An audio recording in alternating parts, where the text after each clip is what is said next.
नमस्कार माँ महामाई छतु फार्म को आपण मान को स्वागत। देखंतु ढिंगिरी छतु बेड पका चली ए भाई को ना होछि दिलीप आउ तांकर ग्रामर ना गोरियापाली जिला देवगढ़। दिलीप भाई जॉब करिबा सहित छतु चाष को भी आपणाई छंती। देखंतु एही सबु बेड पका सरीछि एवं से आम पाखरु बा महामाई छतु फार्म रू मंजी आनी से बेड प्रस्तुत करिसंती। एही सबु छतु बेड 3 दिनर। दिलीप भाई को फार्म भी बहुत सुंदर। आउ दिलीप भाई को छती फार्म रो अमल भी देखिबा। देखंतु ये 20 दिनर बेड।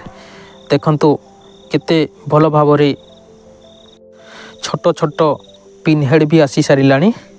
आउ केते दिन रे अमल आसुछि एही वीडियो माध्यम रे आपण माने देखि परिबे। देखंतु ढिंगिरी छतु पिन हेड भी बहुत मात्रा रे आसीछि। आउ केते अमल आसुछि भी आपण माने देखि परिबे। जदि आपण माने एमिति नुआ नुआ वीडियो देखिबा पई इच्छुक ताहले चैनल टी को लाइक शेयर सब्सक्राइब करंतु। आउ आपण मानको भलो पाइबा दियंतु। देखंतु केते मात्रा रे पिन हेड आसीछि आउ ता सहित अमल भी केते आसुछि एही वीडियो माध्यम रे आपण माने देखि परिबे। आउ दिलीप भाई जॉब करी कि मध्य से छतु चाष को आपणाई छंती। से आगो को आहुरी बड़ फार्म भी करिवे।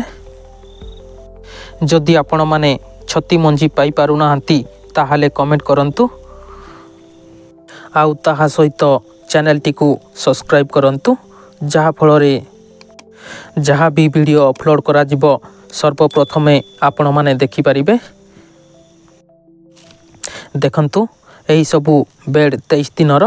देखंतु केते सुंदर अमल आसीछि। जदि आपण मानकु माँ महामाई छतु फार्म चैनल टी भलो लगी थाए ताहले लाइक शेयर सब्सक्राइब करंतु। आउ आपण मानक भलो पाइबा दियंतु। जय माँ महामाई, जय जगन्नाथ।